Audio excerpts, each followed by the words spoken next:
welcome to the deep dive. Here, we take the sources you're curious about and really dig into them together to pull out the core Yeah, ideas. unpack what's really going on. Exactly. So today, we're looking at a YouTube video. It's from a channel called Im Herzen der Non-dualität. hmm The video is titled Liebe Menschheit, was tust du dir selbst an? Which, translates roughly to Dear Humanity, what are you doing to yourself? Right. And it offers this, well, this very different lens on how we might see our collective human experience. It's quite philosophical. Philosophical, yeah. Not so much data, but more about a way of thinking, a perspective on interconnectedness and what our actions mean together. It really is. It's about looking at the consequences of how we act as a whole. Okay. So our mission here is to really get to grips with the main arguments. What's this video actually saying about us all being, fundamentally one? And how it frames our conflicts, Hmm. like as a kind of self-harm.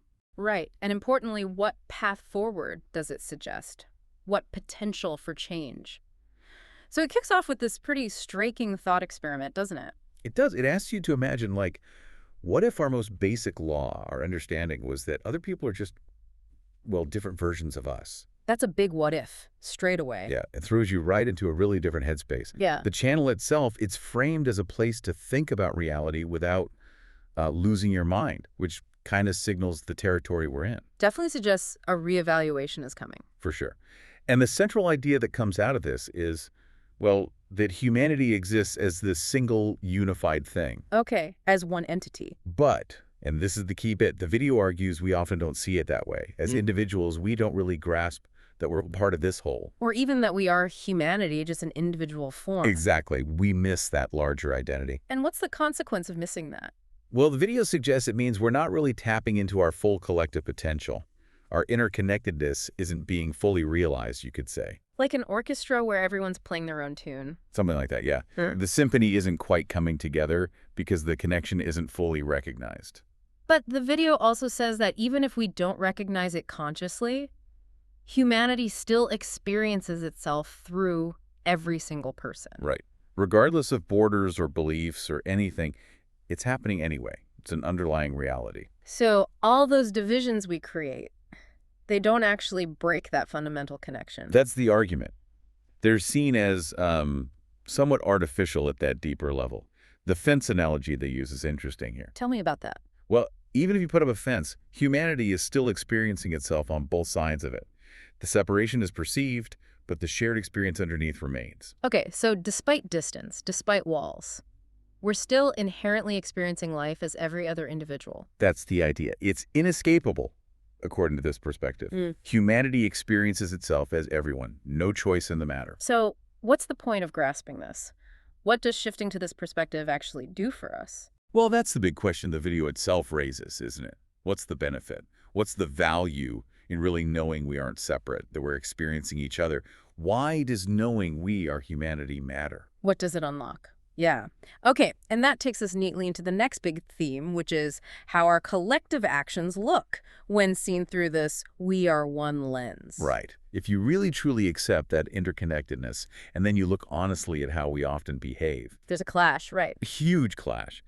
The video points directly at how we as humanity fight ourselves, steal from ourselves, lie to ourselves, deceive ourselves. Because if you're all one, Then any harm done to another Yeah. is fundamentally harm done to yourself, to the whole. the video uses a metaphor, something about a weapon. Yeah, that threatening an individual is like holding a weapon to humanity itself. It really drives home that idea of self-inflicted harm. It's a powerful image, and it highlights that paradox you mentioned. Exactly.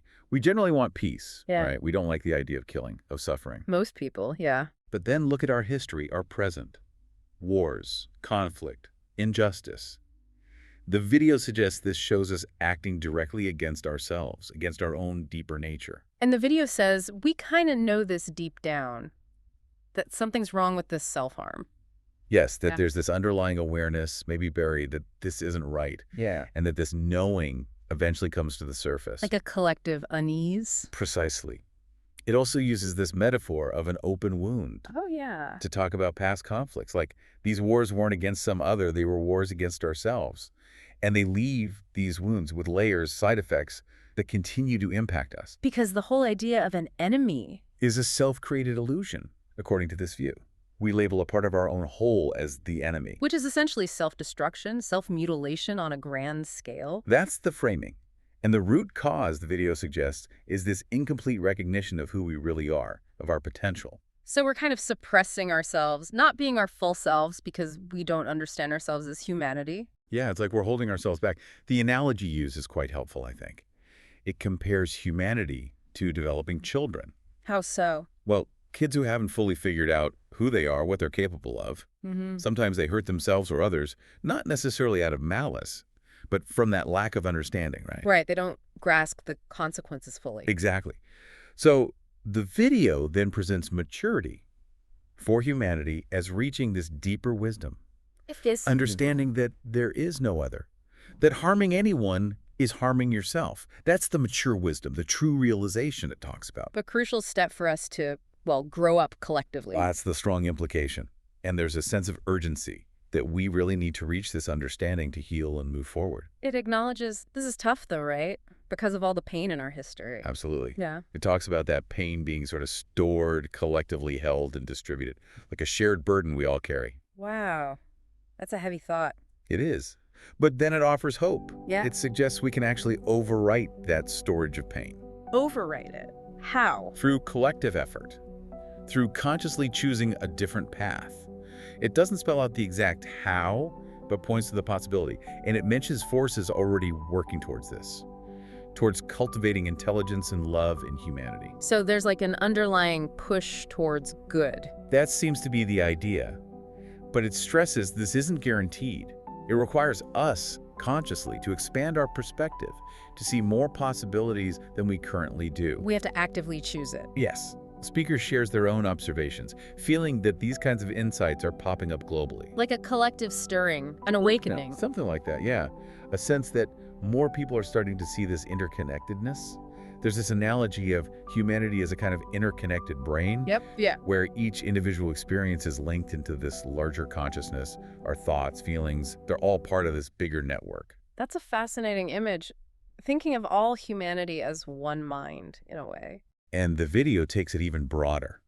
It suggests this message isn't just one person's idea, but it's multidimensional, almost like it's coming from creation itself. Creation, or what does it mean by that? It positions humanity as part of a larger creation, a universe operating with what it calls integrative laws. Not rules, but principles. Exactly. Principles for intelligent co-creation of life. Not restrictions, but enabling frameworks. And does it talk about other beings in this creation? It touches on it briefly, yeah. Suggesting we're not alone in this web, but the main focus stays on us, on humanity. Okay. But understanding we're part of this bigger, intelligent context is important. It seems so.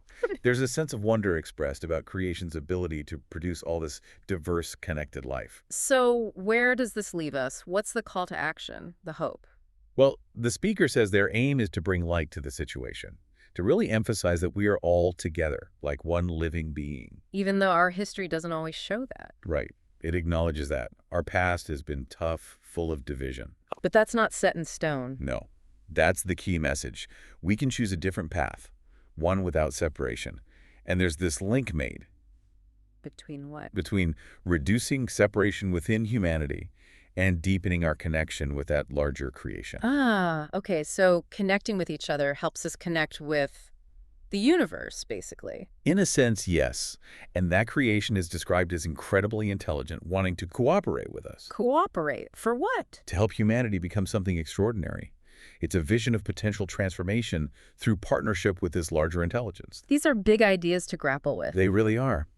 And presented as things for us, for humanity, to keep considering.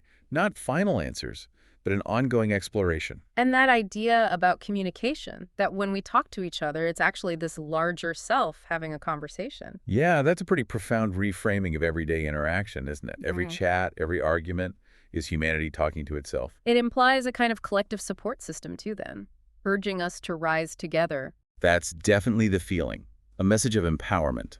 That we can reconcile with ourselves and the suffering we've caused ourselves. And the separation not just between people, but with nature, animals, creation itself. That's the ultimate vision presented, transcending all those perceived boundaries. And the result would be a completely different world. Unrecognizable in its harmony. Oh, Is sad. how it's put. The speaker expresses this real anticipation, wanting to see that transformation, just as we've all seen the results of separation. It acknowledges the pain of that separation, too, though. Oh, absolutely. Yeah. It ends with empathy for everyone who's experienced that division throughout history. It holds both the past pain and the future hope. Okay. So, wrapping up our deep dive here, the core takeaway seems to be this perspective. Humanity is one, fundamentally interconnected. Yeah. And our conflicts, our issues, they stem from not fully getting that. They're essentially self-inflicted wounds. And the video is really a call to shift how we see ourselves and each other. Exactly, to recognize that shared identity. Because understanding that is presented as the key to healing, to creating a much better future. So here's a final thought for you to maybe chew on, building from that conclusion. What if you truly, deeply internalize that idea, the idea that every single interaction you have, good, bad, indifferent, is fundamentally an interaction with another part of yourself? Mhm. How might really living that perspective change your actions day to day, your reactions, your whole understanding of the world moving around you? Something to think about.